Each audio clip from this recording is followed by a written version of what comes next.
Hey, hey, hey, hey, hey, hey. Hey everyone, Anthony Fantano here. Hope you're doing well, well, well, well. All right, guys, this is me reacting to essentially the TND Discord's top 40 albums of the 2010s.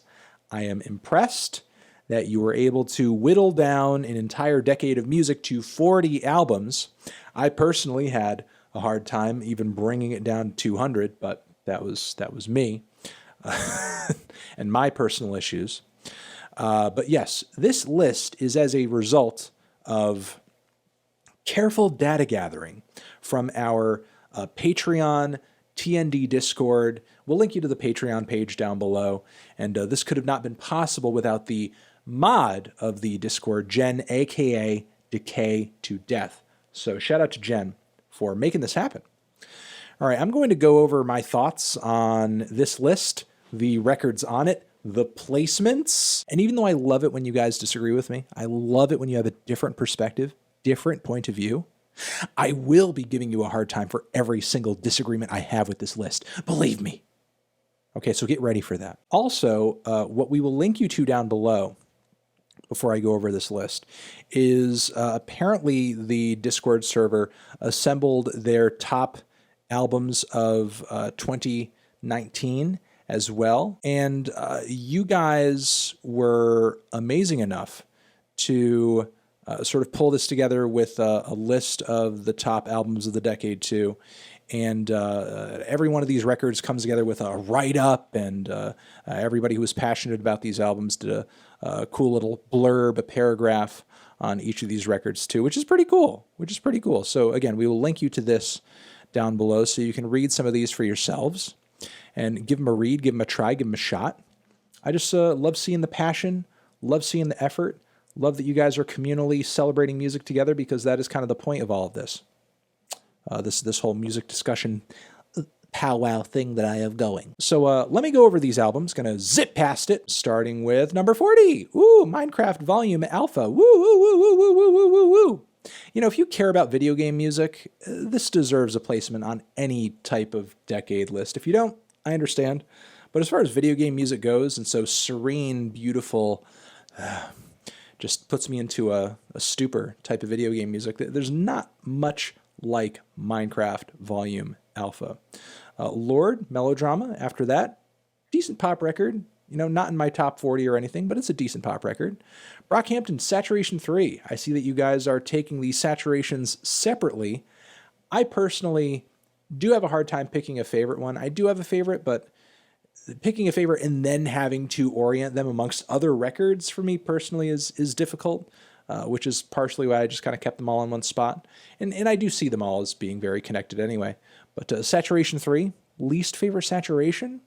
Okay. After that, we have Lana Del Rey, Norman fucking Rockwell, which is understandable. It is her best record, her most consistent record.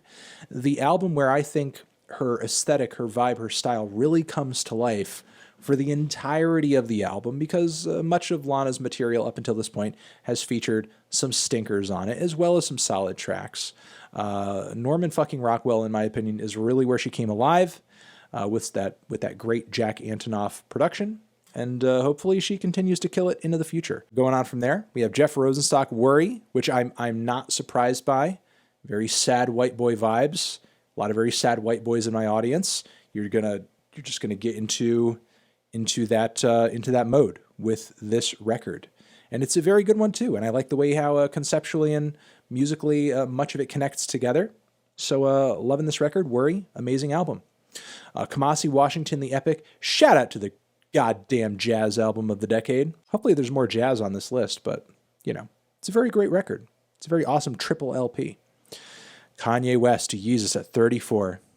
What are you guys doing to me? I mean, this will be okay if T-Lop is up higher on this list. I just think it's so much more entertaining of an experience. It actually brings those psychotic vibes I think Yeezus is starting to lean toward. Though I can understand the appeal of Yeezus in that it's a more direct record. Bound 2 is also on there, which is an amazing song.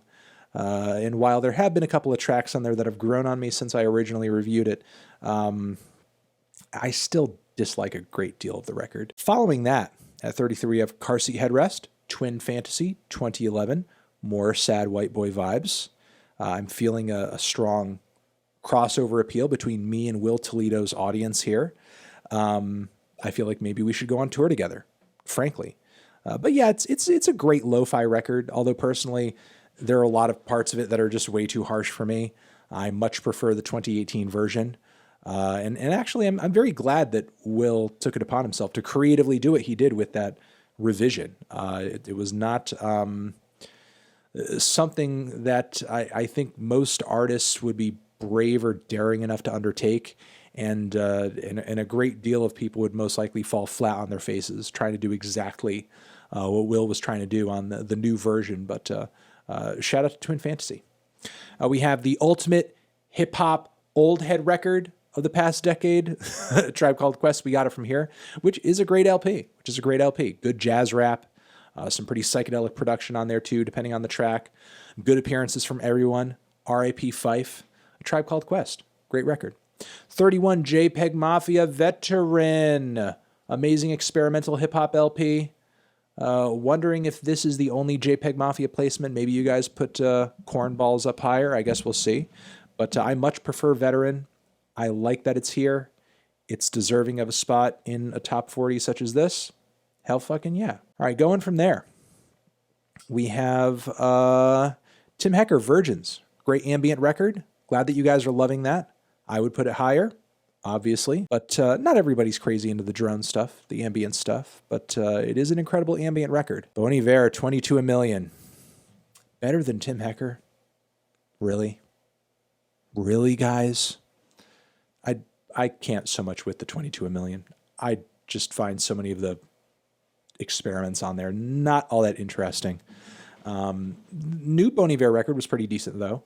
But I just don't personally see the 22 a million appeal. It's not terrible, but I don't know. I feel like you could do better. Run the Jewels 3. After that, which I don't mind. I prefer Run the Jewels 2. I get that Run the Jewels 3 is a bit more epic, a bit more woke, but I do kind of like that cut and dry brutality of Run the Jewels 2. I find it to be so damn catchy.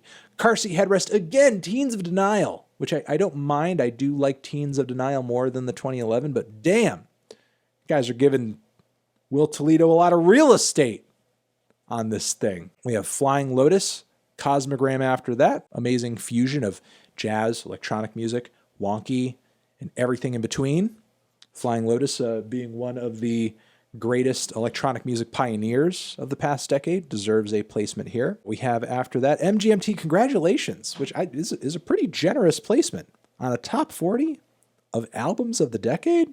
Congratulations is good, but I kind of like LDA better. After that, Freddie Gibbs and Madlib Pinata, hell yes. Awesome that collaboration turned out as good as it did.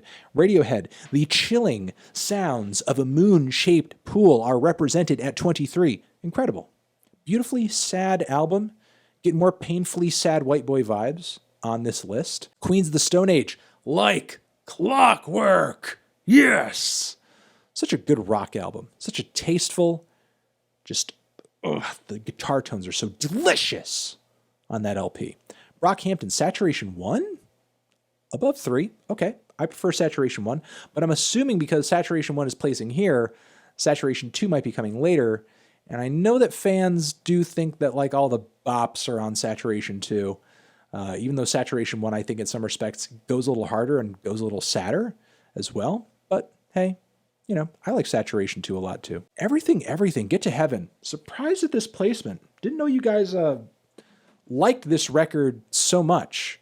I mean, I love it. Gave it a very positive review, but I didn't see a whole lot of people talking about it at the end of the decade, honestly. And I would love for Everything to come back to a more wild and adventurous record like this, as opposed to what they did on their last LP, kind of selling themselves short artistically, in my opinion. I think they could do a lot better. Hopefully you guys feel the same. Hopefully they feel the same. And we get that better record down the road at some point. But very impressed they landed this high on the list. Moving on from there, Gorillaz Plastic Beach, incredible record. Not really too much to say about that one other than it's one of their best. Production is excellent. Features are excellent. The environmental themes expressed throughout are great too. Damon Albarn was on fire on that one for sure. And then after Gorillaz, we have Father John Misty, pure comedy. This makes me so happy.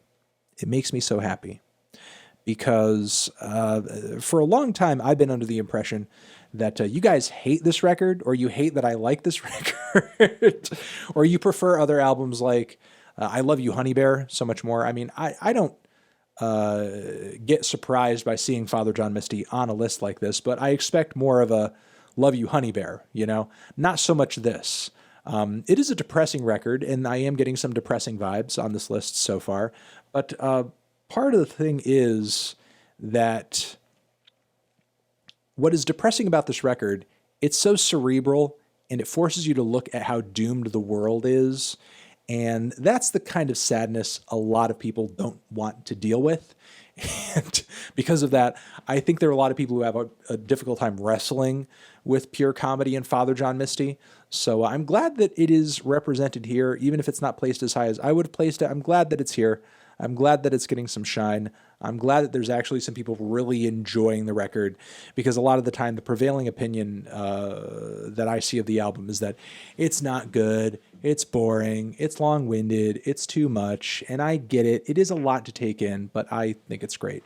All right, Car Seat Headrest, Twin Fantasy, the 2018 version. You guys, are you okay? Yeah, it's great. I love it more than the 2011 version, for sure.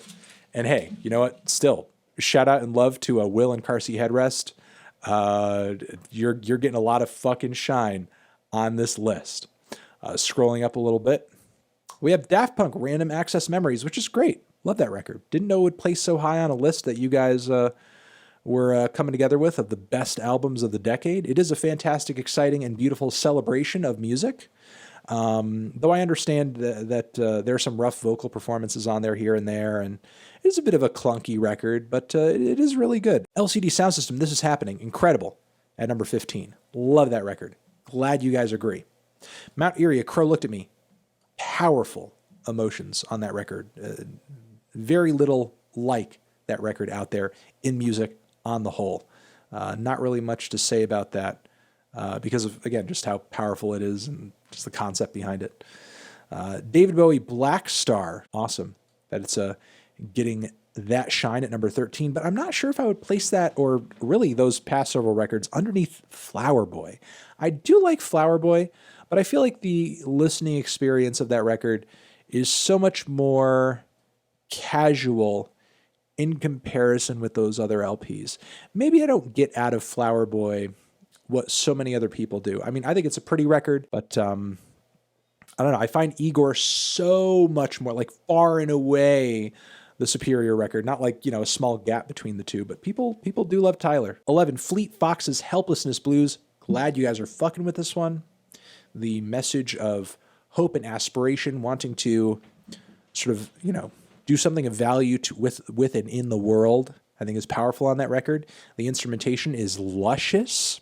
Robin Pecknold's songwriting was on fire on that one. Kids See Ghosts. Yes. Glad you're fucking with that one. Excellent chemistry between Kanye and Cudi on it. Swans, To Be Kind, The Apocalypse of Rock. How could it not be in the top 10? Tyler, the Creator. Igor.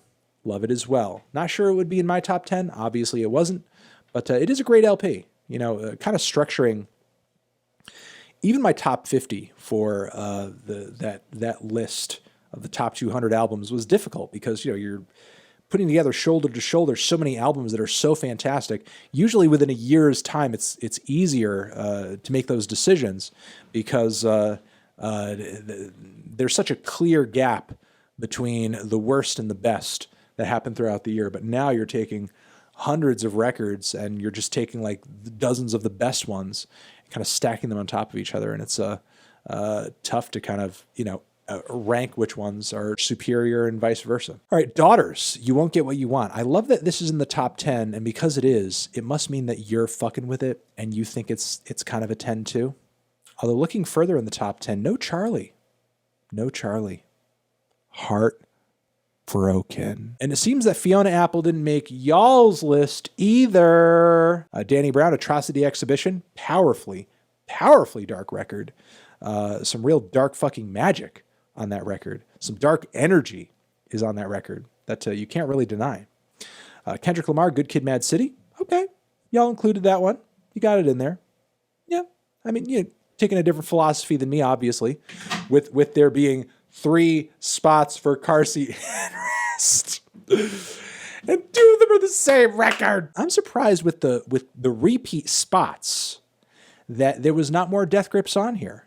No Love Deep Web, no Powers That Be, no freaking Ex-Military, just the Money Store, but I'm spoiling it by going ahead. Sorry. But Kendrick, Good Kid, Mad City, awesome to see it placed here. But now Kanye West, My Beautiful Dark Twisted Fantasy, you had to do it. You just stuck it in, and now you're twisting it. Could have been My Beautiful Dark Twisted Fantasy, lower on the list, below T-Lop, which there's no T-Lop here, which is fine. Love you. You're doing amazing, sweetie. Keep it up. Frank Ocean, Blonde. People love Blonde. I like Blonde too. I do like Blonde. It is a very good record. It is the definitive Frank Ocean album. But personally, I think he could top it. I think he could do better. Just like I had faith that he would outdo Channel Orange. And so many people didn't because they were like, how could this be this score? This is amazing. How is it going to get better than this? I was like, trust me, it can get better than this. Just like with Good Kid, Mad City. I was like, you know what? A better album is on the way. I saw that shit coming. Somebody who could do Good Kid, Mad City is capable of something better. And I think Frank Ocean is capable of something better too. It's just that Frank likes to work at his own pace, and we will most likely see that record in 2025. But moving on from there, we have Death Grips, The Money Store, number 2. Glad you guys are fucking with it. I think industrial hip hop, noise hop, what Death Grips has done in this past decade has been one of the most significant sort of musical trends of the decade. Experimentation, abrasiveness, aggression in hip hop. Now that is kind of like a fucking standard, you know, thanks to SoundCloud rappers screaming their brains out. But Death Grips was doing that at a time when everyone was like, this isn't hip hop. This isn't hip hop. How could this be hip hop? He is yelling. This cannot be hip hop with yelling. But, well, Death Grips, Mr. Death Grips ended up being right. And at number 1, Kendrick Lamar, To Pimp a Butterfly. I cannot complain about that. We agree. I think that's probably the only other number placement in this whole thing we agreed on. But hey, good list, y'all. Good job. Fun going over this. Cool that you guys are able to kind of collectively make this happen. Again, we will link you to the 2019 list and the 2010s list and all the blurbs attached to it down below so you can read those. Thank you very much for putting in all the effort and showing your passion for music. Over here next to my head is another video that you can check out. Hit that up, or the link to subscribe to the channel. Anthony Fantano, TND Discord, top 40 albums of the 2010s, forever.